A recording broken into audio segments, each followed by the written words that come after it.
نحمده ونصلي ونسلم على رسوله الكريم وعلى آله وصحبه ومن تبعهم إلى يوم الدين. أما بعد، أعوذ بالله من الشيطان الرجيم. بسم الله الرحمن الرحيم. أم لم ينبأ بما في صحف موسى وإبراهيم الذي وفى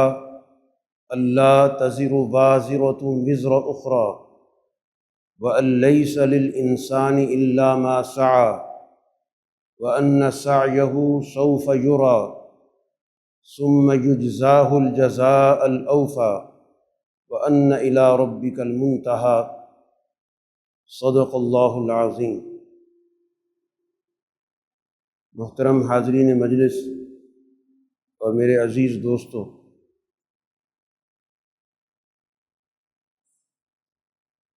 اس دنیا میں اللہ تعالیٰ نے انبیاء علیہم السلام کا جو نظام ہدایت مقرر کیا ہے، جس کے ذریعے انسانوں کو اس دنیا کے اندر اپنی زندگی کو صحیح اصولوں پر بسر کرنے کی رہنمائی دی گئی، اور پھر اس کے نتیجے میں ان کو دونوں جہانوں کی فلاح کا پیغام دیا گیا۔ انبیاء علیہم السلام انسانی زندگی کے تمام پہلوؤں میں، تمام شعبوں میں جن کی طرف ان کی بعثت ہوتی ہے ان کی رہنمائی کرتے ہیں۔ ان کی زندگی بنیادی طور پر انسانیت کی فلاح کی جدوجہد کی زندگی ہوتی ہے۔ اللہ تعالیٰ نے ہر دور کے تقاضوں کے مطابق جو رہنمائی کی صلاحیت رکھی ہوتی ہے وہ ان انبیاء کے ذریعے منظر عام پر آتی ہے۔ رسول اللہ صلی اللہ علیہ وسلم نے اپنا جو تعارف کرایا، اپنا باقاعدہ تاریخی تسلسل بیان کیا۔ آپ نے فرمایا کہ میں ابراہیم علیہ السلام کی دعا کا نتیجہ ہوں، اور اسی طرح میں موسیٰ علیہ السلام اور عیسیٰ علیہ السلام کی بشارتوں کا اس دنیا کے اندر مظہر۔ تو نبوت کا وہ سلسلہ جو رسول اللہ صلی اللہ علیہ وسلم پر مکمل ہوا، وہ در حقیقت اس بات کی رہنمائی کرتا ہے کہ اللہ تعالیٰ کو اپنی اس انسانی مخلوق کے ساتھ بہت گہرا تعلق اور بہت زیادہ رحمت اور محبت۔ رسول اللہ صلی اللہ علیہ وسلم نے اپنی ملت کا، آپ نے فرمایا کہ مجھے اللہ تعالیٰ نے ایک بالکل صاف، شفاف، واضح، سیدھا سادہ، آسان راستہ ملت حنیفیہ کا عطا کیا، اور ملت حنیفیہ کی نسبت ابراہیم علیہ السلام کی طرف ہوتی کہ انہوں نے اپنی پوری زندگی کو اعلیٰ مقاصد کی جدوجہد کی زندگی بنایا۔ اول دن سے ان کی زندگی اعلیٰ مقاصد کے لیے وقف ہوئی، اور پھر جتنی بھی ممکنہ رکاوٹیں ہو سکتی تھیں وہ ان کی زندگی میں کم و بیش پیش آئیں۔ اپنے خاندانی نظام سے لے کر اور اس دور کے سیاسی نظام تک،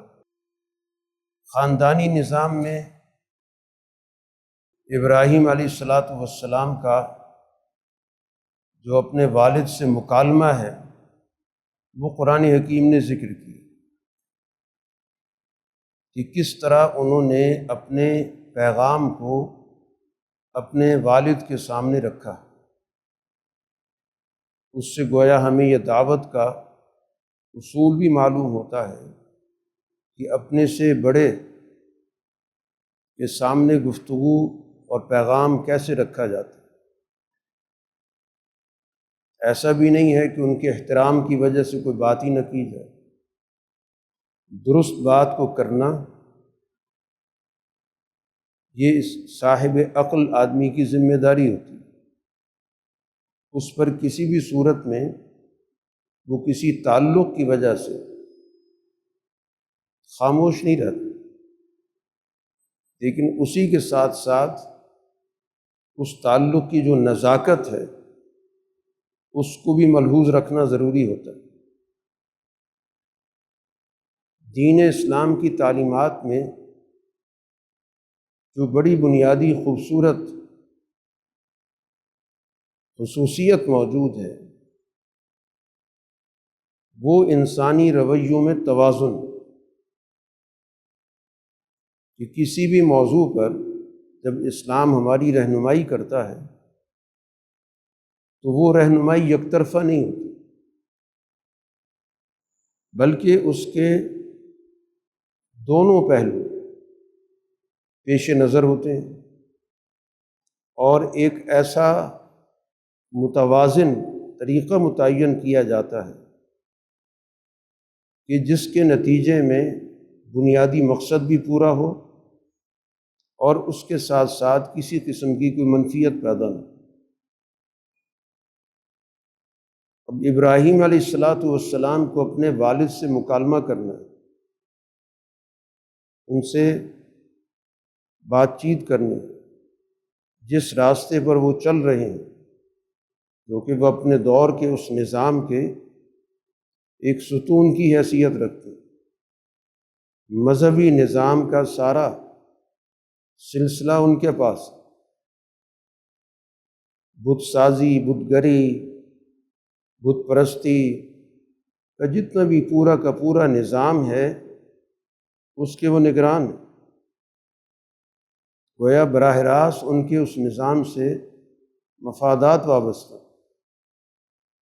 اور ابراہیم علیہ السلام نے ان کو مخاطب کیا، کیونکہ یہ تو نہیں ہو سکتا کہ سارے جہان کو دعوت دی جائے اور اپنے گھر کو نظر انداز کر دیا جائے۔ تو قرآن نے وہ تفصیلی گفتگو نقل کی، اور اس میں بات کرنے کا ایک سلیقہ بھی ہمیں نظر آتا ہے۔ اذ قال لأبیہ یا ابت لم تعبد ما لا يسمع ولا يبصر ولا يغنی عنک شیئا، اے ابا جان آپ ایسی چیز کی عبادت کیوں کر رہے ہیں جس کے اندر نہ سننے کی صلاحیت ہے، نہ دیکھنے کی صلاحیت ہے، نہ آپ کو کوئی فائدہ پہنچاتی ہے۔ ایک بنیادی سوال ہے کہ عبادت کرنے والا اپنے معبود سے کم درجے پر ہوتا ہے۔ ایسا کبھی نہیں ہوتا کہ جو عبادت کر رہا ہے وہ صلاحیت میں معبود سے زیادہ ہو۔ اب آپ کو اللہ نے دیکھنے کی صلاحیت دی ہے، سننے کی صلاحیت دی ہے، اور دنیا کے دارالاسباب میں آپ کسی کو کوئی نہ کوئی فائدہ بھی پہنچانے کی صلاحیت رکھتے ہیں، اور جس نظام کو آپ لے کے چل رہے ہیں اور جس کے ذریعے آپ لوگوں کو اس سے جوڑ رہے ہیں، تو اس میں تو کوئی بنیادی صلاحیت ہی موجود نہیں۔ تو اس میں کیا عقل کی بات ہے، کیا سمجھ کی بات ہے کہ معبود کے پاس سننے سمجھنے کی صلاحیت ہی نہیں، دیکھنے کی صلاحیت نہیں۔ دوسرا نقطہ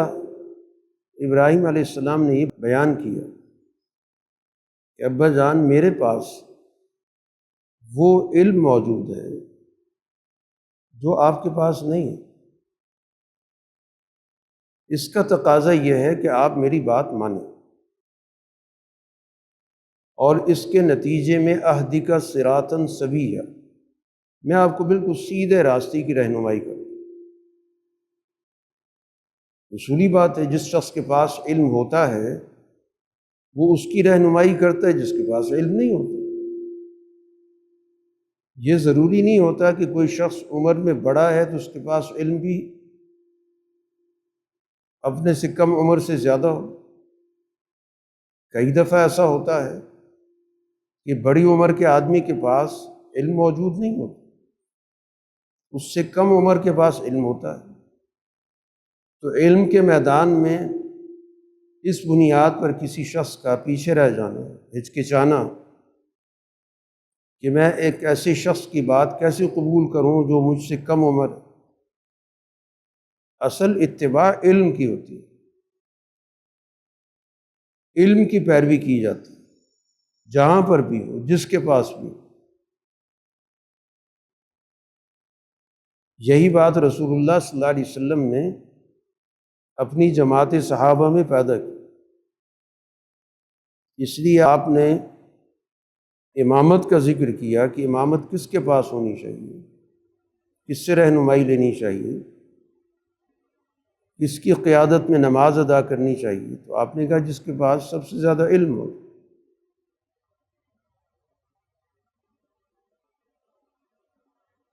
چنانچہ بڑے بڑے صحابہ حضرت عبداللہ ابن عباس رضی اللہ تعالیٰ عنہ سے رہنمائی لیتے تھے، حالانکہ بہت کم عمر صحابی، کہ اللہ تعالیٰ نے ان کو قرآن کا فہم عطا کیا، قرآن کی سمجھ ان کے پاس موجود، کہ اللہ کے رسول نے ان کے لیے دعا بھی کی تھی۔ تو اصولی بات سمجھا دی گئی کہ علم کی پیروی کرنی، اس میں کسی بھی طور پر یہ چیز رکاوٹ نہ بنے کہ جس کے پاس علم ہے وہ عمر میں کم، پیروی اس شخص کی نہیں ہوتی، پیروی تو علم کی ہو رہی ہے۔ تو اس لیے ابراہیم علیہ السلام نے کہا کہ میرے پاس وہ علم موجود ہے جو آپ کے پاس نہیں آیا۔ اب اس کا تقاضا یہ ہے کہ میں آپ کو بالکل سیدھے صاف شفاف راستے پر لے کے جانا چاہتا ہوں، تو آپ میری بات مانیں۔ تیسرا نقطہ یہ رکھا ابا جان، آپ جو کر رہے ہیں یہ اصل میں تو شیطان کی عبادت ہے۔ یہ تو بظاہر ٹھیک ہے، ایک سارا آپ نے ایک سلسلہ بنا رکھا ہے اور ان کو جوڑا ہوا ہے کواکب کے نظام کے ساتھ، کہ دنیا کے اندر سورج سے، چاند سے، ستاروں سے انسان فائدہ اٹھاتا ہے، ایک حقیقت ہے، انسانی زندگی پہ اس کے اثرات ہیں۔ انسانی زندگی سورج کی رہین منت ہے، چاند بھی اسی طرح انسان پر اور انسان کے بہت سارے وسائل پر اثر ڈالتا ہے، ستاروں کے نظام کی بھی اپنے اثرات موجود ہیں، اور انہی کی بنیاد پر یہ سارا کا سارا بت خانہ سجایا گیا کہ یہ ان کواکب کی نمائندگی کرتے، کہ یہ بت جو ہے سورج کی نمائندگی کرتا ہے، یہ چاند کی کرتا ہے، یہ فلاں ستارے، یہ فلاں ستاری کی کرتا ہے۔ تو جو انسان فائدے اٹھا رہا ہے ان فائدوں کی اساس پر انہوں نے لوگوں کے ذہنوں کو ان چیزوں سے وابستہ کیا۔ تو ابراہیم علیہ السلام نے ان کو سمجھایا کہ یہ اصل میں تو یہ عبادت ان چیزوں کی تو ہو بھی نہیں رہی، لا تعبد الشیطان، یہ سارا کا سارا جو تانا بانا بنا ہوا ہے یہ تو شیطان کا بنا، آپ ان کے راستے سے اصل میں تو شیطان کی عبادت کر رہے ہیں، اس کی پوجا پاٹ کر رہے ہیں۔ شیطان نے ان چیزیں انسانی ذہنوں میں ڈال کر ان کو اپنے نظام کا تابع بنایا۔ ان الشیطان کان للرحمن عصیا، اور شیطان کی حقیقت یہ ہے کہ وہ رحمان کا نافرمان ہے۔ تو اب ہمارے سامنے دو ہی راستے ہیں، شیطان کا راستہ اور رحمان کا راستہ، یعنی وہ ذات جو انسانی زندگی کو وجود بخشنے سے لے کر اور اس پوری کائنات کے اندر اس کو مختلف قسم کی نعمتیں عطا کرتا ہے، چاہے وہ حسی مادی نعمتیں ہوں، معنوی نعمتیں ہوں، وہ ساری کی ساری رحمان کی تجلی سے جڑی ہوئی۔ ہماری پوری زندگی وہ رحمان کی نعمتوں کا مظہر ہے۔ تو اس رحمان کا راستہ چھوڑ کر اس کا جو نافرمان ہے اس کے راستے کو اختیار کرنا، تو یہ تو کوئی عقل کی بات نہیں کہ فائدہ جس ذات سے ہمیں مل رہا ہے، جس ذات کی وجہ سے ہمیں زندگی عطا ہے، ہمیں صلاحیتیں ملی ہیں، عقل و دانش ملی ہوئی ہے، دنیا کے اندر کردار ادا کرنے کے لیے ہمیں مواقع عطا کیے ہوئے ہیں، پوری کائنات کو ہمارے کام میں لگا رکھا ہے، مسخر کر رکھا ہے، تو اس رحمان ذات کے مقابلے پر آپ کا جو نظام ہے وہ تو اس کی نافرمانی کا ہے۔ چوتھی بات یہ کی کہ اس کے نتیجہ کیا نکلے گا، کہ ایک وقت ایسا آ سکتا ہے، مجھے اندیشہ ہے کہ رحمان ذات کی طرف سے عذاب آ جائے، جو سب سے سنگین عذاب ہوتا ہے، کہ وہ ذات جو رحمت کا منبع ہے، جو پوری دنیا میں جہاں سے رحمت پہنچتی ہے، وہ رحمان ذات عذاب کا فیصلہ کرے اور آپ کا شمار شیطانی جماعت میں ہو جائے، فَتَكُونَ لِلشَّيْطَانِ وَلِيًّا۔ تو گویا ابراہیم علیہ السلام نے سب سے پہلے اپنے گھر کے نظام پر گفتگو، کیونکہ ایک تو اس کی بڑی مقتدر حیثیت تھی، وہ صرف آپ کا خاندان کا اندرونی مسئلہ نہیں تھا، اس کا تعلق پوری سوسائٹی سے جڑا ہوا تھا۔ آزر کو ہے کہ اس نظام کا ایک بڑا لازمی جزو تھا، اس کے ذریعے پورا مذہبی نظام کنٹرول ہوتا تھا، اور یہ مذہبی نظام اس دور کے نمرود کے سیاسی نظام سے جڑا ہوا ہے۔ اس نمرود کے سیاسی نظام کو اس سے تقویت حاصل ہوتی ہے۔ تو اس وجہ سے ابراہیم علیہ السلام نے اس کو دونوں پہلوؤں سے، ایک تو اس بنیاد پر کہ خاندان کا ایک ذمہ دار شخص ہے، تو اس کو سب سے پہلے مخاطب کیا جائے، اس کو اپنے مشن کا قائل کیا جائے، تاکہ اس کے بعد جو بعد کے لوگوں کو دعوت دینی ہے، تو اس کے لیے جو بنیادی شرط ہے کہ آپ سب سے پہلے دعوت اپنے دائرے سے شروع کریں، بعد کی جو دعوت ہے وہ تو اس کی توسیع ہوتی ہے۔ اور دوسرا، اس نظام کے اندر ایک بڑا بنیادی کردار ہے، تو اس نظام کے لوگوں کو سمجھانا بھی ضروری ہوتا ہے۔ محض براہ راست جا کے ان کو چیلنج کرنا مقصود نہیں ہوتا، مقصد تو دعوت ہی ہوتی ہے۔ وہ تو اس دعوت کو اپنے لیے خطرہ سمجھ کر مقابلے پر آتے ہیں، تو پھر ظاہر بات ہے کہ اس دور کے نبی کو بھی اس کا مقابلہ کرنا پڑتا ہے، میدان میں اترنا پڑتا ہے۔ تو ابراہیم علیہ السلام کی جو بنیادی دعوت ہے وہ انسانی شعور کی ترقی کی دعوت، اور انسان کے شعور کی ترقی سے انسانی شخصیت مکمل ہوتی ہے، جس کو ہم انسانی شخصیت کہتے ہیں۔ تو اس انسانی شخصیت کا ایک وہ حصہ ہے جس کا تعلق اس دنیا کی ضروریات زندگی کو پورا کرنے سے، جو ہمارے حیوانی تقاضے ہیں، اور دوسرا اس کا وہ حصہ ہے جس کی وجہ سے انسان بنتا ہے، وہ اس کی شعوری صلاحیت ہوتی ہے۔ ان دونوں کا یہ امتزاج ہے، دونوں چیزیں ملتی ہیں تو اس کو ہم انسان کہتے ہیں۔ اس لیے دین ان دونوں پہلوؤں کے اعتبار سے ہماری رہنمائی کرتا ہے۔ نہ اس کی یہ دعوت ہوتی ہے کہ اپنے بہیمی حیوانی تقاضوں سے انحراف کرو، یا ان کی کوئی حقیقت نہیں ہے، یا ان تقاضوں کو کچل ڈالو، یہ اس کی دعوت نہیں ہوتی۔ وہ اس انسانی وجود کی جو محترم حیثیت ہے اس کو خود بیان کرتا ہے کہ ہم نے اس انسان کو بڑے خوبصورت سانچے میں پیدا کیا، بڑے اچھے انداز سے پیدا کی، اس کی مختلف حیثیتیں اس کی نمایاں کی، اس کی اس دنیا کے اندر جو اللہ تعالیٰ نے اس کے اندر صلاحیتیں رکھی ان کا خود قرآن باقاعدہ ذکر کر کے جتاتا ہے اس کے اندر ہم نے سننے کی، دیکھنے کی، سمجھنے کی، عقل و بصیرت کی صلاحیتیں رکھی،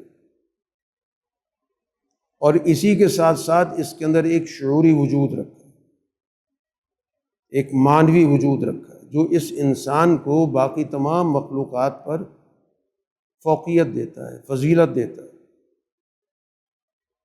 تو انبیاء کی جو دعوت ہوتی ہے وہ پورے انسانی زندگی کے تقاضوں کو مد نظر رکھ کر ہوتی ہے، اور انبیاء اللہ تعالیٰ کا جو تعارف کراتے ہیں وہ اسی چیز سے کراتے ہیں جن چیزوں سے انسان مانوس ہے، واقف۔ جیسے ابراہیم علیہ السلام کی دعوت کا ہی حصہ ہے کہ اپنے قوم کو مخاطب کر کے کہا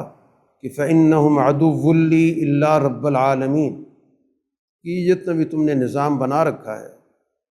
یہ سارا کا سارا میرا مقابل اور دشمن نظام، جو بھی تم نے بنا رکھا یہ میرے راستے کی سب سے بڑی رکاوٹ ہے۔ میرا مشن تو ہے رب العالمین سے جوڑنا۔ اب رب العالمین کا تعارف انہی تقاضوں کے حوالے سے کرایا جو تقاضے مادی کہلاتے ہیں،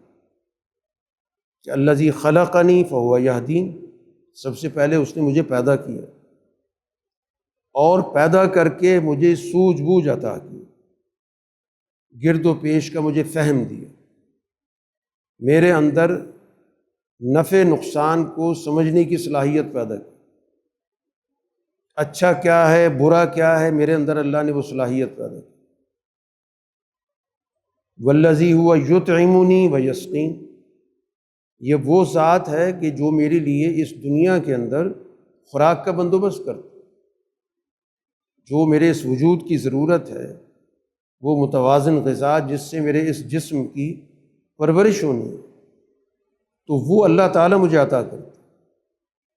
یعنی وہ مادی نوعیت جس سے ہر انسان واقف ہے کہ کھائے پیے بغیر ظاہر ہے کہ انسانی زندگی اس دنیا کے اندر قائم اور باقی نہیں رہتی، لیکن اس کی نسبت جوڑی کہ یہ بنیادی چیزیں کون عطا کر رہا ہے۔ میرا مادی وجود بھی اللہ تعالیٰ کی نعمتوں کا محتاج ہے، وہی مجھے کھلاتا پلاتا ہے۔ وَإِذَا مَرِضْتُ فَهُوَ يَشْفِينِ، جب مجھ پہ کوئی مرض طاری ہو جاتا ہے، بیمار ہو جاتا ہوں، تو شفا کا نظام بھی اس کے پاس ہے،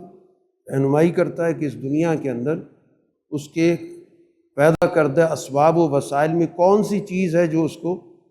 فائدہ دے سکتی ہے، شفا دے سکتی ہے۔ یہ سارا مادی نظام، چاہے اس کی معیشت کا نظام ہو، اس کی صحت کا نظام ہو، اس کے ذریعے ابراہیم علیہ السلام اللہ کا تعارف کرا کر اور اس کو آگے لے کے جا رہے، اس کو اس کی شعوری وجود کی طرف لے کے جا رہے۔ والذی یمیتنی ثم یحیین، موت و حیات اسی کے پاس ہے۔ تو اب وہ جو شعوری وجود ہے جس کا ابراہیم علیہ السلام نے انسانوں کو تعارف کرا کر یہ بات واضح کی کہ یہ شعوری وجود براہ راست اس دنیا کے اندر اللہ تعالیٰ کے نور کا مظہر ہے، کیونکہ ہر انسان کے اندر جو اللہ نے روح رکھی ہے، تو یہ روح ربانی جو انسان کے اندر ایک امتیازی چیز ہے، ایک حیوانی روح ہے جیسے ہر جاندار کے اندر پائی جاتی ہے، جس کی بنیاد پہ ہم اس کو کہتے ہیں یہ زندہ ہے، اور ایک وہ روح ہے جس کی بنیاد پہ اللہ ہمیں اعزاز دیتا ہے، مخاطب کرتا ہے، ذمہ داری دیتا ہے، ہمیں اس دنیا کی اس نے خلافت عطا کی۔ وہ اس روح کی بنیاد پر جو اللہ نے ہمارے اندر رکھی، جس کو روح ربانی کہتے ہیں، وہ ایک نورانی نقطہ ہے، جس طرح کہ حضرت امام شاہ ولی اللہ رحمۃ اللہ علیہ ہمیں سمجھاتے ہیں کہ ہر انسان کے اندر ایک نورانی نقطہ رکھا گیا جس کی ذات الہی کے ساتھ ایک کشش کا تعلق، اس پر پردے پڑتے ہیں، جس کے نتیجے میں وہ تعلق کمزور ہوتا ہے یا بالآخر ٹوٹ جاتا ہے۔ انبیاء آ کر ان پردوں کو ہٹاتے ہیں، تو ابراہیم علیہ السلام ان پردوں کو ہٹا رہے ہیں کہ یہ انسان تو براہ راست اس دنیا کے اندر اللہ تعالیٰ کی اس نور کا مظہر ہے۔ اس دنیا کے اندر اس کو اللہ نے سب سے بڑی طاقت اور قوت عطا کی، اور پھر ان انسانوں کے اندر ظاہر انبیاء کا درجہ اس سے بھی کہیں آگے کا ہوتا ہے۔ تو ابراہیم علیہ السلام حقیقت میں اپنے معاشرے اور اپنے معاشرے کے بعد کے معاشروں کے لیے آزادی کا پیغام دے کر انسانی معاشروں پر جو جبر تھا مذہب کا یا حکومت اور سیاست کا یا غلط قسم کی سماجی رسم و رواج کا، ان تمام کے خلاف ابراہیم علیہ السلام کی جو دعوت ہے، جس کو دعوت حنیفیت کہتے ہیں، وہ آزادی کی دعوت، انسانوں کی تشخص، انسانوں کی عزت کی بحالی کی دعوت، اور اسی اساس پر انہوں نے اس دنیا کے اندر تمام انسانوں کی جو برابری ہے وہ اس تصور سے پیدا ہوتی ہے کہ تمام انسان جب ذات الہی سے جڑے ہوئے ہیں، والذی جعلکم خلائف الارض، اللہ نے تمام انسانوں کو مخاطب کر کے کہا کہ تم سب کو ہم نے زمین کے اندر خلافت کا منصب عطا کیا، اس زمین پر تمام انسانوں کا حق یہ اللہ تعالیٰ نے اس انسان کو ودیعت کی، جو کوئی دوسرا انسان یا کوئی دوسری طاقت نہیں چھین سکتی۔ اگر کوئی چھینتا ہے تو ادھر حقیقت ایک انسان کو اس عہدے، اس منصب سے محروم کرنے کی کوشش کرتا ہے جو اللہ نے اس کو عطا کی۔ اس لیے انبیاء علیہ السلام ہر دور کے اندر جو دعوت لے کر آتے ہیں، جو ان کی جد و جہد ہوتی ہے، وہ اسی طرح لوگوں کو اس منصب سے روشناس کرانے آتے ہیں جو منصب اللہ نے ہر انسان کو دے رکھا، کہ اس زمین پر ہر انسان کا حق، کسی کو کسی پر کوئی ترجیح نہیں دی گئی اس حق کے اعتبار سے۔ ہاں، اس کے بعد ایک شخص اپنی محنت کا زیادہ استعمال کرتا ہے، یقیناً اپنی محنت کے مطابق اس کی قدر و قیمت بڑھ جاتی ہے، لیکن محروم المعیشت کسی کو نہیں پیدا کی تو اس کو محروم کر دیا کہ دنیا کے اندر کوئی خود ساختہ ان چیزوں پر قبضہ کر کے اور باقی لوگوں کو اپنے تابع اور اپنے غلام بنا لے۔ یہ جو غلامی کا تصور ہے، یہ تو بنیادی طور پر انسان کے تصور خلافت کے بالکل منافی، کیونکہ خلافت کا مطلب کیا ہوتا ہے؟ کہ اختیارات دینا،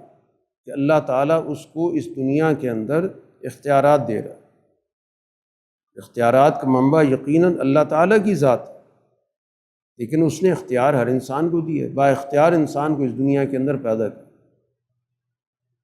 اور پھر ان کو انبیاء کی تعلیمات کے ذریعے سمجھایا گیا کہ تم نے آپس میں مل جل کر اپنا ایک اجتماعی نظام بنا، اپنے اندر ایک ذہنی ہم آہنگی پیدا کر کے اپنے درمیان مفادات کو ایک دوسرے کے ساتھ ہم آہنگ کر کے باہمی تعاون کی بنیاد پہ تم نے مل کر دنیا کا نظام قائم کرنا، اسی کو خلافت کہتے ہیں۔ تو گویا دنیا کے وسائل سے استفادہ،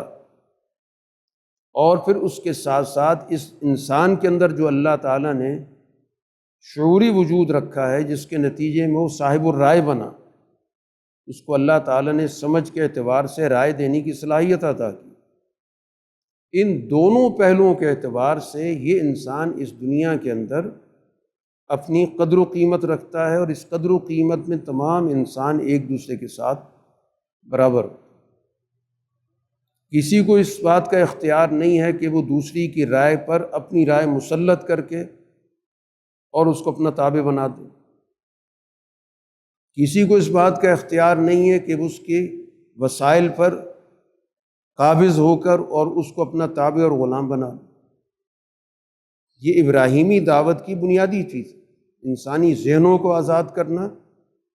اور اس کے ساتھ ساتھ اس دنیا کے وسائل کے اندر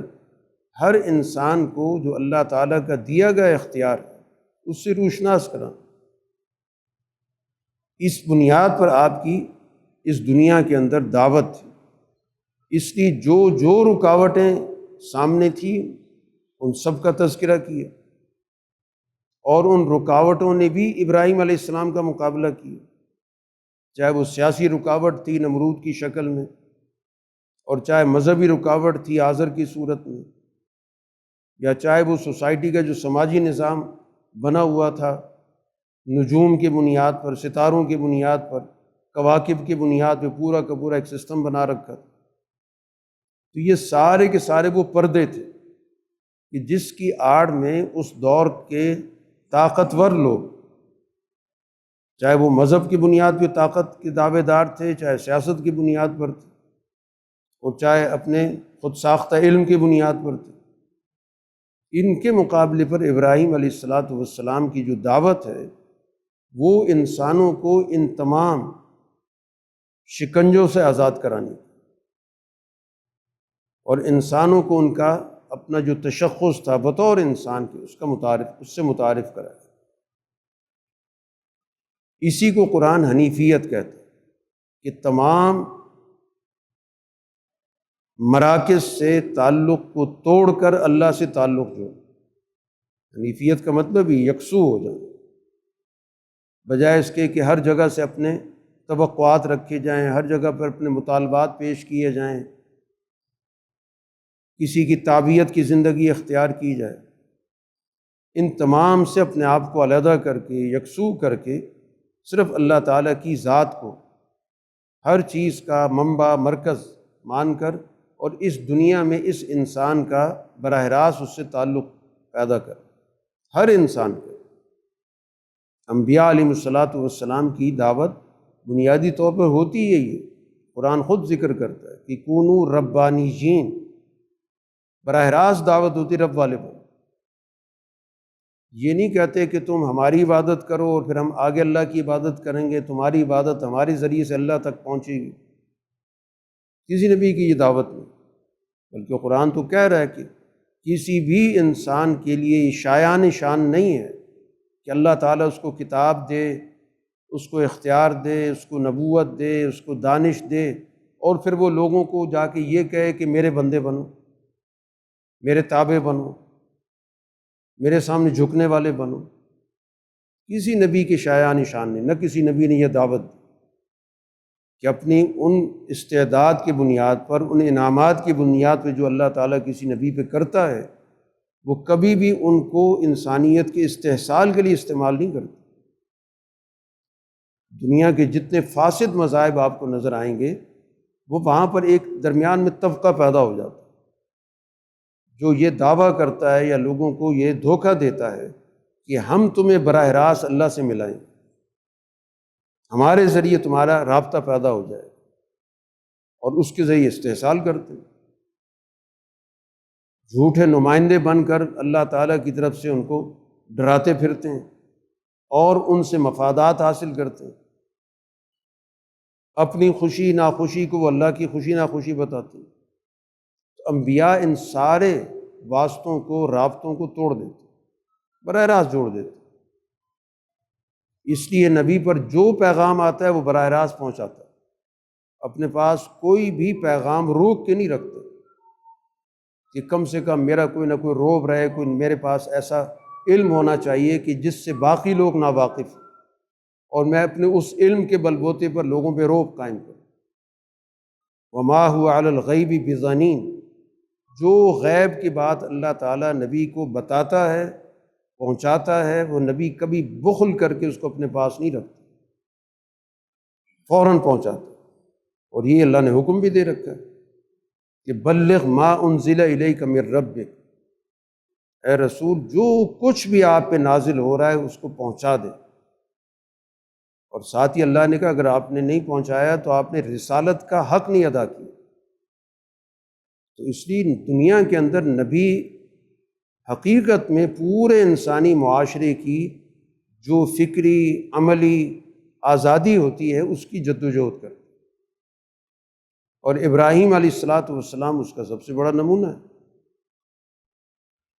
ان پر اللہ نے جو صحیفے نازل کیے، قرآن اس کا مضمون بھی بتاتا ہے کہ ام لم ینبأ بما فی صحف موسیٰ و ابراہیم، یہاں 2 انبیاء کے صحیفوں کا قرآن نے ذکر کیا کہ موسیٰ علیہ السلام پر بھی صحیفے اترے، ابراہیم علیہ السلام پر بھی اترے۔ مضمون کیا تھا اس کا؟ جو قرآن جس کا تعارف کرا رہا ہے، اور قرآن جب پچھلی کتاب کا تعارف کراتا ہے، اس کے کسی مضمون کا ذکر کرتا ہے، تو اس کا مطلب یہ ہوتا ہے کہ یہی مضمون قرآن کا مضمون ہے، کیونکہ اس کو قرآن کا حصہ بنا دیا ہے۔ ایک اصول یہ بیان کیا کہ اللہ تزر وازرۃ وزر اخری، کہ ہر شخص اپنا ذمہ دار ہے، کوئی کسی دوسرے کا بوجھ نہیں اٹھائے گا۔ انسانوں کے اندر گویا کہ ہر انسان کے اندر یہ بات پیدا کی جا رہی کہ وہ اپنی ذمہ داری کو خود اٹھانے کی صلاحیت پیدا کرے، کسی پر اپنی ذمہ داری نہ ڈالے اور نہ کسی کی اس دھوکے میں آئے کہ کسی غلط کار کی پیروی کر کے اور یہ اس کو تاثر دیا جائے کہ اگر غلط ہے تو میں ذمہ دار ہوں۔ رسول اللہ صلی اللہ علیہ وسلم کے زمانے میں جب دعوت دی گئی تو جو کفار مکہ کے بڑے بڑے لوگ تھے تو وہ مسلمانوں جو کمزور مسلمان تھے ان پہ دباؤ ڈالتے تھے، تو وہ مسلمان کہتے تھے کہ ہم نے اللہ کو جواب دہ ہونا ہے، اگر ہم تمہاری بات مانیں گے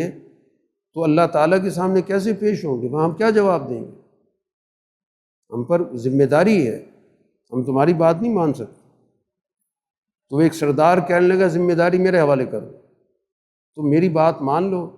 اگر کوئی اس کا بوجھ ہوگا، کوئی عذاب ہوگا، کوئی مصیبت ہوگی، میں ذمہ دار ہوں۔ تو قرآن نے کہہ دی لا تزر وازرۃ وزر اخری، ہر شخص نے اپنی ذمہ داری خود اٹھائی۔ ہر شخص کو اللہ تعالیٰ نے پورا ایک وجود عطا کیا، ناقص وجود کسی کا نہیں ہے۔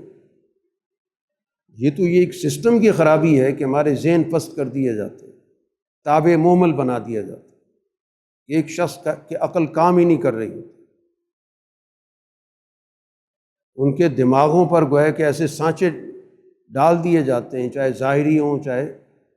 اندیکھے ہوں، کہ سوچنے سمجھنے کی صلاحیت ختم ہو جاتی ہے۔ تو یہ بات سمجھائی جا رہی ہے کہ ہر انسان کو اپنے عقل و شعور کو ترقی دینی ہے اور وہ خود اپنے حالات کا ذمہ دار ہے، اس کو جدوجہد کرنی ہے، کوئی کسی کا بوجھ نہیں اٹھا سکتا۔ کہ کوئی دھوکہ دے رہا ہو دنیا کے اندر کہ میری پیروی کرو، میرے ہاتھ پہ بیعت کر لو، میرے مرید بن جاؤ، میں تم سب کا ذمہ دار بن جاؤں، سب سے بڑا جھوٹ ہے۔ قرآن نے کہا یہ ابراہیمی صحیفے کا بھی مضمون ہے، موسیٰ کی صحیفے کا بھی مضمون اور قرآن کا بھی مضمون، کہ ہر شخص کو اپنی ذمہ داری خود اٹھانی ہے، کوئی کسی کا بوجھ نہیں اٹھا سکتا۔ وَأَن لَيْسَ لِلْإِنسَانِ إِلَّا مَا سَعَىٰ، اور ہر شخص گویا کہ اپنی جد و جہد کے اعتبار سے نتائج دیکھے، محنت کے اساس پہ معاشرے کو قائم کیا۔ کسی کی محنت پر پلنے والا طبقہ دین کی نظر میں وہ مجرم طبقہ ہوتا ہے۔ جب اللہ نے اس کو صلاحیت دے رکھی ہے تو وہ کیوں دوسرے پر بوجھ بنتا ہے، جس کو ہم سوسائٹی کے اندر طفیلی طبقہ کہتے ہیں، دوسروں کی محنت پہ پلتا ہے اور ان پر اپنا روب بھی جھاڑتا ہے، ان پر ظلم بھی کرتا ہے، ان کی ساری صلاحیتوں محنتوں کو کشید کر لیتا ہے اور اس کے بعد ان پر اپنا اثر و رسوخ، اپنے احکامات جاری کرتا ہے، اپنے فیصلے ان پر مسلط کرتا ہے، بجائے اس کے کہ ان کا احسان مند ہو، وہ ان پر الٹا حکومت کرتا ہے۔ تو قرآن نے واضح کر دیا کہ زندگی کے ہر شعبے میں الیس للانسان الا ما سعی، انسان کے لیے وہی کچھ ہو جس کی وہ صحیح کر، چاہے دنیا کے اعمال کی صحیح کر رہا ہے چاہے آخرت کے اعمال کی صحیح کر۔ محنت کے اساس پر پوری سوسائٹی جب قائم ہوتی ہے تو اس کو صحت مند سوسائٹی ہے، چاہے اس کی محنت جسمانی نوعیت کی ہو رہی ہے، مہارت کی نوعیت کی ہو رہی ہے، ذہن کی نوعیت کی ہو رہی ہے، یعنی جس کے ذریعے وہ انسانی معاشرے کی ترقی میں کردار ادا کرے، جس سے انسانی سوسائٹی کسی نہ کسی شعبے کے اندر ماضی کے مقابلے میں اس کا حال بہتر ہو، جس کے نتیجے میں مستقبل کے اندر مزید ترقی کے امکانات پیدا ہو، وہ علمی ترقی ہو، معاشی ترقی ہو، وہ سائنسی ترقی ہو، مہارتوں کی ترقی ہو، اور اسی طرح اخلاق کی ترقی ہو۔ تو یہ اصولی درجے کی وہ باتیں ہیں جو ابراہیمی ملت کے اندر موجود ہیں۔ اس لیے محنت سے ہٹ کر جو دنیا کے اندر نظام بنے،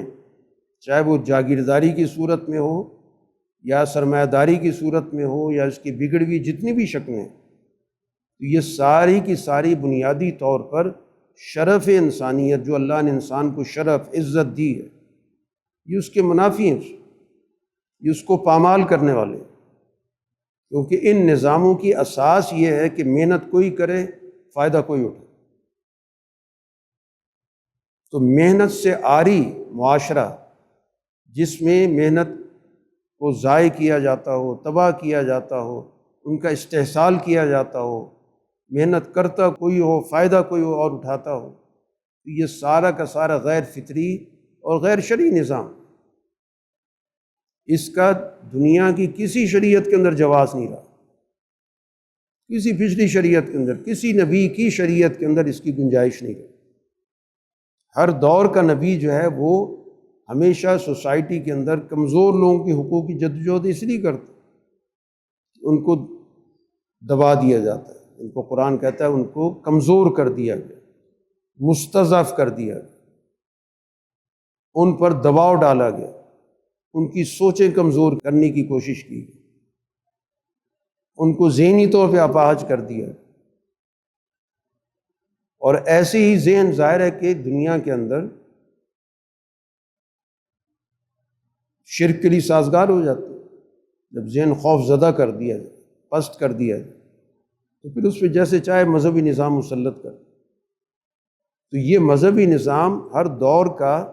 جو سیاسی سماجی نظام ہوتا ہے اس کا اعلی کار ہوتا ہے، اس کے لیے کام کرتا ہے۔ تو اس لیے انبیاء کی جو دعوت ہوتی ہے وہ جامع دعوت ہوتی ہے، وہ صرف کسی ایک شعبے کی دعوت نہیں ہوتی کہ وہ لوگوں کو صرف اللہ کی عبادت کی تعلیم دے رہے ہیں اور باقی سارے سماج کو نظر انداز کر رہے ہیں۔ وہ اللہ کی عبادت کی تعلیم سے آغاز اس لیے کرتے ہیں کہ سب سے پہلے انسانی ذہنوں کو آزاد کرو اندیکھی چیزوں سے، خوف سے، اور بتایا جائے کہ تمہارے اندر جو خوف موجود ہے وہ صرف اللہ سے جڑنا چاہیے، جس نے پیدا کیا، جو تمہیں عطا کر رہا ہے، جس کی وجہ سے تمہاری زندگی موجود ہے۔ باقی کسی اور سے خوف پیدا کر لینا، خوف زدہ ہو جانا، اس کا اعلی کار بن جانا، یہ تو انسانی جو عزت ہے، شرافت ہے، اس کے بالکل منافی، بلکہ جو نفس انسانیت اس کو پامال کرنا۔ وہ انسان کے اندر سے وہ انسانیت علیحدہ کر کے وہ حیوان کے درجے کا وجود ہے جس پر حکومت کی جاتی۔ اسی وجہ سے یہ جو جاگیرداری، سرمایہ داری، استعماری جو دنیا کے یہ ظالم نظام موجود ہیں، یہ اس انسان کو انسان کے درجے پہ شمار ہی نہیں کرتے۔ وہ اس کو ایک جاندار کے طور پر اس کا جائزہ لیتے، یہ ایک جاندار مخلوق ہے، اس کے اعتبار سے اس کے بارے میں غور و فکر کیا، انسان کے طور پر نہیں۔ وہ انسان صرف اپنے اس طاقتور طبقے کو قرار دیتے، یہ انسان ہے، باقی تو سارے کے سارے جاندار ہیں، صرف ہماری جیسی شکلیں ہیں، لیکن یہ ہمارے تابع فرمان، ہم ان سے جیسے کام لیں، جیسے چاہیں ان پہ تجربات کریں۔ دنیا کے اندر کتنے تجربات انسانوں پر کیے گئے، اسی اساس پر کیے گئے، ان کی زندگیوں سے کھیلا گیا، ان کے اعضاء سے کھیلا گیا، ان کے دماغوں کے ساتھ کھیلا گیا۔ یہ وہ ذہنیت ہے کہ جو اس انسان پر ہر قسم کے تجربات کو درست سمجھتی، اور اس انسان کی زندگی لینا اس کے لیے بائیں ہاتھ کا کھیل۔ ان کے نزدیک اس انسان کی قدر و قیمت ایک جانور سے بھی زیادہ نہیں۔ جانوروں کے بھی انہیں فارم بنا رکھے ہیں، ان کے لیے بھی اصول ضابطے بنا رکھے ہیں، ان کے لیے بھی صحت کا نظام بنا رکھا ہے، ان کی بھی خوراک کا پورا سسٹم ہوتا ہے کہ کون سی چیز ان کو فائدہ دیتی ہے، کون سی چیز ان کو نقصان دیتی ہے، کون سی بیماری ان پہ حملہ کرتی ہے، ان کو کیسے بچانا ہے۔ لیکن انسانوں کے حوالے سے یہ کوئی پروٹوکول نہیں کہ اس کے لیے کیا چیز مفید ہے، کیا چیز نقصان دہ۔ اور یہی آج پوری دنیا کا منظر یہی ہے کہ انسانوں پر تجربات ہوتے ہیں، نت نئے اسلحے کے تجربات، نت نئے دواؤں کے تجربات، نت نئے آپریشن کے تجربات۔ جو بھی تجربات ہیں وہ انسانی زندگیوں پر ہوتے ہیں، ان انسانوں پر جن کو وہ اپنی نظر میں انسان نہیں سمجھتے۔ یہ تو ہم انسان کہہ رہے ہیں، ان کی نظر میں انسان ہی نہیں ہے۔ وہ ان کو سمجھتے ہیں کہ یہ ہمارے وہ اعلی کار ہیں جن پر ہم نے ہر قسم کا اپنا تجربہ آزمانا ہے۔ تو انبیاء علیہ الصلاۃ والسلام کی جو دعوت ہوتی ہے وہ در حقیقت انسانیت کا شعور دینے کی دعوت ہوتی ہے، انسانیت کو اس طرح کے جبر سے آزاد کرانے کی دعوت ہوتی ہے۔ ابراہیم علیہ السلام کی یہی دعوت ہے، اور اللہ نے جو ان پہ صحیفے نازل کیے اس کا مضمون بھی یہی ہے کہ دنیا کا نظام ایک دینی نقطہ نظر سے وہ بنے گا جو محنت کے اساس پر قائم ہو، محنت کے اساس پر اس کی قدر و قیمت ہو۔ جو جتنی محنت کرے گا، جتنی جد و جہد کرے گا، وہ اتنا ہی لوگوں کی نظر میں باعتبار ہوگا، باوقار ہوگا، اس کی اہمیت ہوگی، اس کی عزت کی جائے گی۔ تو فعلی کی کوئی عزت نہیں اسلام کی نظر میں۔ رسول اللہ صلی اللہ علیہ وسلم نے ہر شخص کو اس بات کا پابند کیا کہ وہ کوئی نہ کوئی مفید عملی زندگی اختیار کرے۔ ہاتھ پہ ہاتھ دھرے رکھنے کی زندگی کو آپ نے کسی صورت میں پسند نہیں کی، چاہے اس کے پیچھے کتنا اچھا عنوان ہی کیوں نہ موجود۔ جیسے رسول اللہ صلی اللہ علیہ وسلم کی ایک حدیث کا ذکر بھی ہوا تھا کہ ایک وفد رسول صلی اللہ علیہ وسلم کے پاس آیا، دور دراز علاقے سے، اپنا تعارف کرایا کہ اپنے اپنے نام بتائے۔ تو آپ نے پوچھا کہ پورا جو تمہارا قبیلہ تھا وہ سارا کا سارا آیا ہے یا کچھ لوگ پیچھے رہ گئے ہیں؟ نے کہا صرف ایک آدمی پیچھے رہ گیا، اور وہ اس لیے نہیں آیا کہ وہ ہر وقت عبادت میں مصروف رہتا۔ اس کے ذہن میں یہ آیا کہ میں سفر کروں گا تو میری عبادت میں خلل پڑے گا۔ وہ صبح شام اسی کام میں عبادت کرتا رہتا۔ تو رسول اللہ صلی اللہ علیہ وسلم نے سوال کیا، کسی اور نے نہیں کیا، کہ اس کی ضروریاتی زندگی کیسے پوری ہوتی ہے، اس کا کیا نظام ہے؟ تو نے کہا ہم سب مل کے اس کا ہم نے نظام بنا رکھا، ہم خیال رکھتے ہیں۔ کسی کسی میں اس کا کھانا ہوتا ہے، کوئی اس کے لباس کا خیال رکھتا ہے، وغیرہ وغیرہ، جو بھی ہم اس کا پورا خیال رکھتے ہیں کہ اس شخص نے چونکہ اپنے آپ کو وقف کیا ہوا ہے عبادت کے لیے، تو اس کے جتنے بھی مادی تقاضے ہیں وہ ہم نے پورے کرنے۔ تو یہاں رسول اللہ صلی اللہ علیہ وسلم نے ان کی اس آدمی کی تعریف نہیں کی کہ بہت اچھا آدمی ہے اور تم لوگ بڑے خوش قسمت ہو کہ اس کی خدمت کرتے ہو۔ آپ نے کہا تم سب اس سے بہتر ہو، جو خدمت کر رہے تم اس سے بہتر ہو، تم جد و جہد کرتے ہو، محنت کرتے ہو، اور اپنی محنت کا ایک حصہ اس کو دے رہے ہو۔ گویا اس محنت کے بدلے میں جو وہ عبادت کر رہا ہے اس کی آپ نے تعریف نہیں کی۔ آپ اپنی محنت کے ساتھ ساتھ اگر وہ اپنا وقت اللہ تعالیٰ کی عبادت، ذکر وغیرہ میں لگاتا ہے تو وہ تو بہت شاندار آدمی ہے، لیکن اس کے بدلے میں نہیں۔ تو اس زندگی کا تو دین نے تعارف ہی نہیں کرایا۔ تو دین کا بنیادی نظام ہی محنت کے اساس پر، اور آج اس محنت کو سب سے زیادہ جو کچلنے والا نظام ہے آپ کا سرمایہ داری نظام ہے۔ وہ پوری دنیا کی محنتوں کا استحصال کرتا ہے، اپنے ملک کی محنت کشوں کا استحصال کرتا ہے۔ وہاں پر بھی ایک چھوٹی سی اقلیت ہے جو مسلط ہے، اور پورے معاشرے کو اس نے اپنا مزدور بنا رکھا، ان سے کام لیتے۔ ان کے کچھ اس نے حقوق بھی مقرر کر رکھے، کیونکہ ان کا ایک قومی دائرہ ہے، اس نے اپنے نظام چلانا ہے، تو ظاہر ہے کہ ان کے اشتعال کو برداشت نہیں کر سکتا ہے۔ باقی دنیا میں وہ اپنے سارے تجربات کر رہا ہوتا ہے، اور دنیا کے اندر ایسے نظاموں کی سرپرستی کرتا ہے جو اسی طرح محنت کے استحصال پر مبنی ہوتا ہے۔ تو دین کا جو اساسی نظام ہے وہ تو محنت کی قدر و قیمت ہے۔ اس لیے تمام انبیاء علیہ الصلاۃ والسلام نے کوئی نہ کوئی مہارت حاصل کی، کوئی نہ کوئی پیشہ اختیار کی۔ کسی نے بھی کوئی نذرانوں پر اپنی زندگی نہیں بسر کی کہ لوگ لے کر آئیں گے تو اس پر اپنی زندگی بسر کی۔ اس نے محنت کی، جد و جہد کی، برابر کے درجے میں ہر عمل کے اندر شرکت کی۔ کسی جگہ کوئی اجتماعی سرگرمی ہوئی، رسول اللہ صلی اللہ علیہ وسلم نے اپنے ذمہ کام لیے، اس عمل میں شرکت کی۔ حالانکہ آپ کے تو 24 گھنٹے وقف ہیں پورے معاشرے کی فلاح و بہبود کے لیے،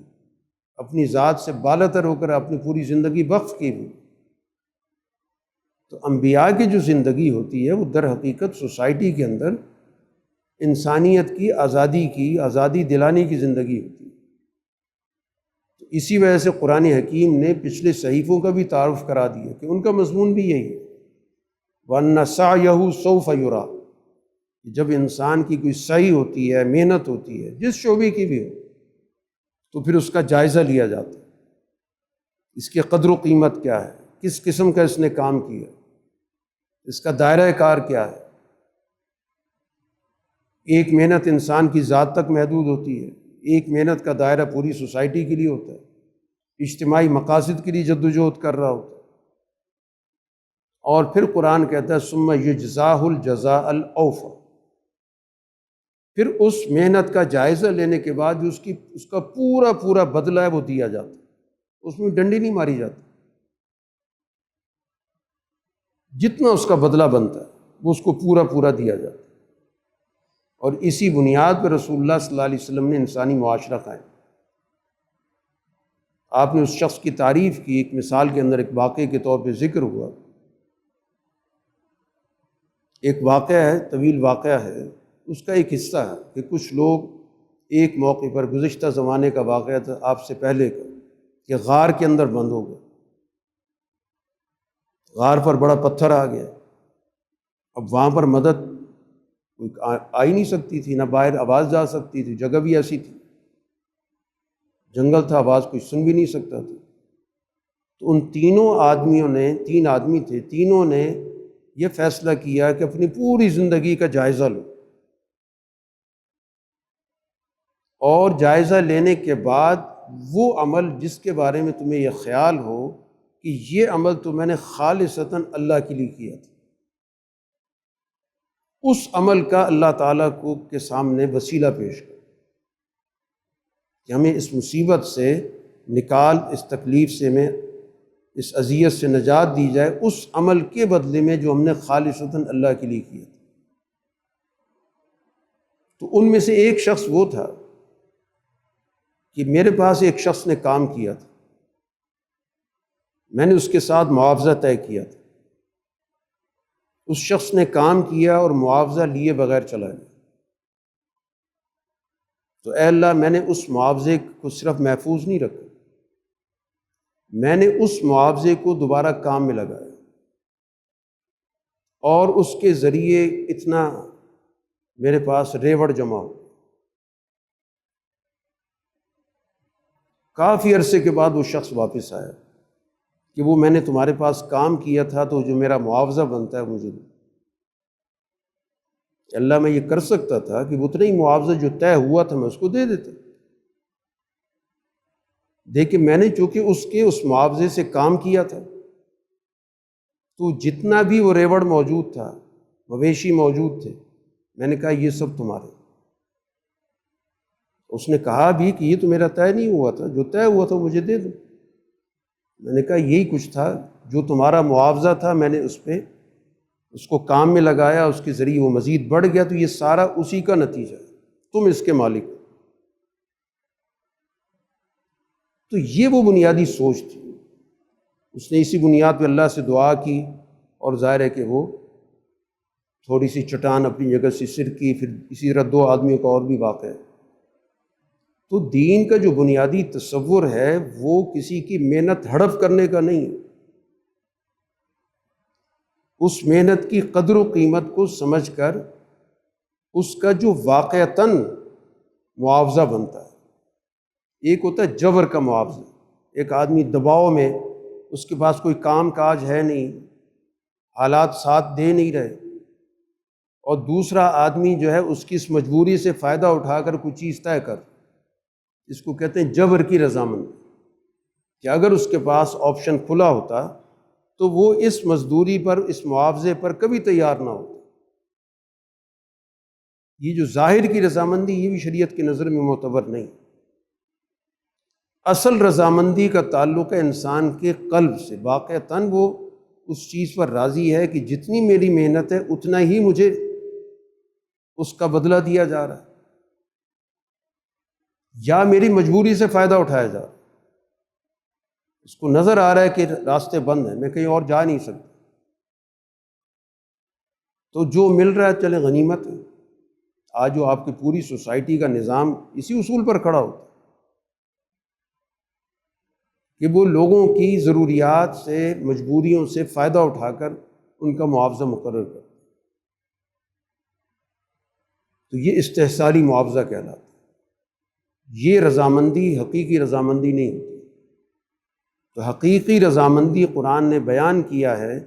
کہ جو نظام فریقین کی حقیقی رضامندی، یعنی جس میں ایک آدمی کے پاس کئی راستے موجود ہیں، وہ ان راستوں میں سے خود ایک راستے کا انتخاب کر،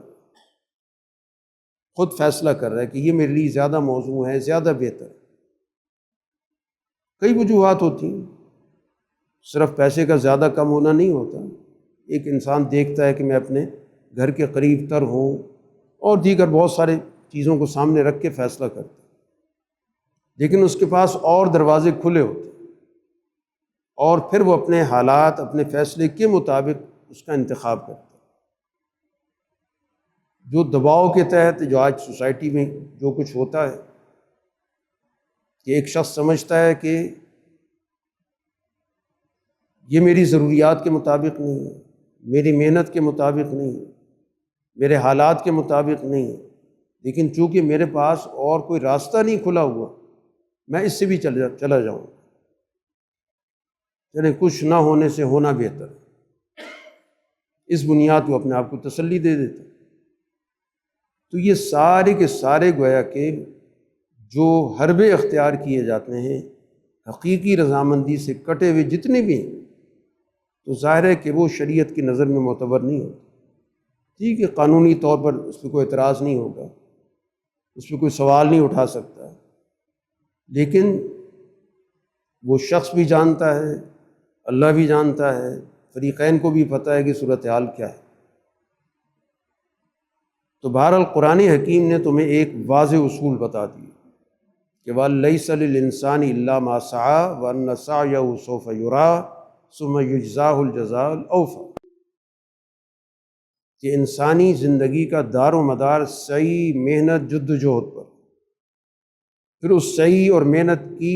ایویلیویشن ہے، اس کا جائزہ کس قسم کی یہ محنت ہے، اس کا افادیت کیا ہے، کس درجے کا کام ہے، کس فیلڈ میں کام کیا، کتنی حساسیت ہے اس کام کے اندر، اس کی افادیت کتنی عالمگیر ہے، کتنی عمومی ہے، کتنی اجتماعی ہے، ظاہر اس کے مطابق اس کا تجزیہ ہو، اور پھر اس کے مطابق جس کو قرآن کہتا ہے الجزاء الاوفا، پوری جزا جس میں کوئی کمی بیشی نہ ہو۔ اور یہی اصول اللہ تعالیٰ کا انسانی اعمال کے اعتبار سے قیامت کے روز بھی، قیامت کے روز بھی اللہ تعالیٰ اسی سعی، محنت، جد و جہد، اعلیٰ مقاصد کے لیے جو انسان کرتا ہے رضائے الہی کے لیے، تو اس کا بھی تعلق اسی چیز سے، وہ بھی کسی کے بل بوتے پر نہیں۔ ہر شخص کو اس دنیا کے اندر عمل کے لیے کہا گیا، جس کو عمل صالح کہتے ہیں، عمل صالح کرے، اعلیٰ مقاصد کے لیے جد و جہد کرے۔ تو اس جد و جہد کا ظاہر ہے کہ اللہ تعالیٰ کے یہاں حساب و کتاب ہو کہ ایک انسان نے اعلیٰ مقاصد کے لیے، اجتماعی مقاصد کے لیے جو بھی محنت کی، یہ وہ محنت تو نہیں جس کے دنیا میں اس کو کو پیسہ ملے گا، یہ دوسری محنت ہے جس کے ذریعے پورے انسانیت کے لیے کام کر، حقوق انسانیت کے لیے کام کر، اور محرک رضا الہی کا جذبہ۔ تو یہ آیات ان کے لیے بھی، ان کو بھی اللہ تعالیٰ دیکھے گا کہ اس آدمی نے جد و جہد خالصتاً اجتماعی نقطہ نظر سے کی، یا اس میں اس کا کوئی اپنا مفاد بھی چل رہا تھا، یا اس سے پیچھے اور کوئی مقاصد، نام تو اس نے اجتماع کا رکھا ہوا تھا، معاشرے کا رکھا ہوا تھا، پیچھے اپنا ایجنڈا چلا رہا تھا۔ یہ ججمنٹ اللہ نے کرنی، اور پھر جس کا جو عمل ہوگا، جس درجے کا ہوگا، تو اس کو آخرت میں بھی اللہ تعالیٰ پورا اجر دے۔ تو ان آیات کا دائرہ دونوں جہانوں سے، عمل آخرت کے نتائج سے بھی ہے اور دنیا کے اعمال کے نتائج سے بھی۔ تو اس وجہ سے انبیاء کی جو جد و جہد ہوتی ہے وہ در حقیقت انسانوں کے اعمال کو صحیح تناظر میں سمجھنے کی ہوتی ہے، اور اس کے مطابق ان کی قدر و قیمت جاننے کی ہوتی ہے۔ انبیاء در حقیقت انسانوں کو ان کی شناخت دیتے، ان کی عزت کی حفاظت کرتے،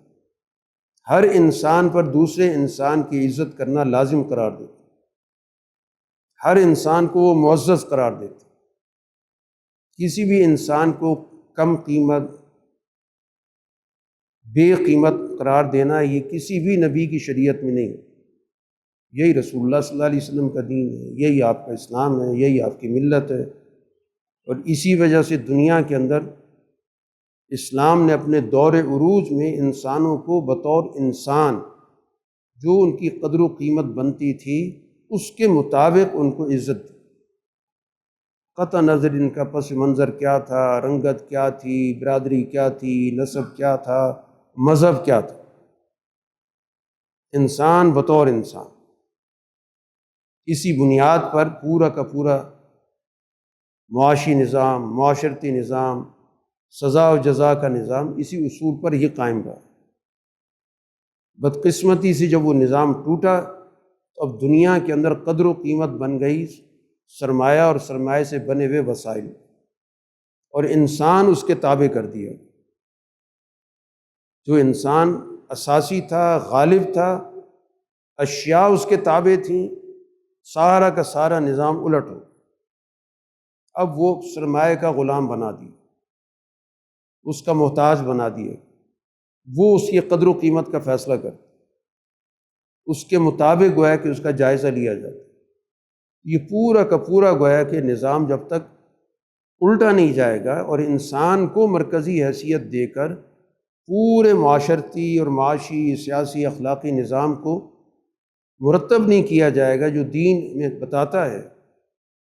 تو ظاہر بات ہے اس وقت تک دنیا کے اندر کبھی مشینوں کی حکومت، کبھی مصنوعی ذہانت کی حکومت، کبھی کسی چیز کی حکومت، یہ مخصوص طبقہ ان آلات کو انسانوں پر مسلط کر کے ان کو اپنا تابع بناتا رہے۔ در حقیقت آج ضرورت اسی چیز کے کہ انسان کو اپنی حقیقت سمجھنی ہے، اور اس کو غلام بنانے والے، چاہے اس کو جسمانی طور پر یا معاشی طور پر یا معاشرتی طور پر یا ذہنی طور پر، فکری طور پر غلام بنانے کی جتنی بھی ٹول ہیں، اسباب ہیں، وسائل، ان کو سمجھنا ہے کہ کس کس طریقے سے اس کو اس دنیا کے اندر پست کیا جاتا ہے، غلام بنایا جاتا ہے، اعلی کار بنایا جاتا ہے، اس کو اس دنیا کے اندر سرمایہ کے لیے استعمال کیا جاتا ہے۔ یہ شعور پیدا کرنا انسان کے لیے بہت ضروری ہے کہ میری کیا حقیقت ہے، میرا کیا وجود ہے، میری اس دنیا کے اندر کیا قدر و قیمت ہے، کائنات سے میرا کیا تعلق ہے، اشیاء سے میرا کیا تعلق ہے، میرا رب سے کیا تعلق ہے۔ یہی معرفت در حقیقت انسان کو اس دنیا کے اندر ایک آزاد انسان بناتی ہے اور اللہ کا بندہ بناتی ہے۔ تو یہ دونوں چیزیں جڑی ہوئی ہیں۔ جو اللہ کا بندہ ہوتا ہے وہ آزاد انسان ہوتا ہے، جو غیر اللہ کا غلام بن گیا تو وہ پھر اللہ کا بندہ نہیں رہتا، اللہ اپنی بندگی میں شراکت قبول نہیں کرتا۔ تو اللہ تعالی ہمیں دین کا صحیح فہم عطا فرمائے، اور ہمیں انبیاء علیہ الصلاۃ والسلام کی بصیرت اور ان کے اس سلسلے سے سچی وابستگی عطا فرمائے جس سلسلے کی رسول اللہ صلی اللہ علیہ وسلم پہ آ کے تکمیل ہوئی، وہ ملت حنیفیہ کا ہمیں شعور عطا فرمائے، ابراہیم علیہ الصلاۃ والسلام سے شروع ہونے والی وہ جد و جہد جس کی تکمیل اللہ کے رسول صلی اللہ علیہ وسلم کے ذریعے ہوئی، اور پھر اس کے بعد آپ نے پوری دنیا کے لیے ایک عالمگیر نظام فکر و عمل عطا کیا۔ اللہ تعالیٰ اس کی ہمیں صحیح سمجھ عطا کرے، اور اس نظام کی اس دنیا کے اندر غلبے کی جد و جہد کے لیے ہمارے اندر فکر مندی پیدا کرے، صلاحیت پیدا کرے، اور اس کے لیے ہمیں بصیرت عطا فرمائے۔ وآخر دعوانا ان الحمد للہ رب العالمین۔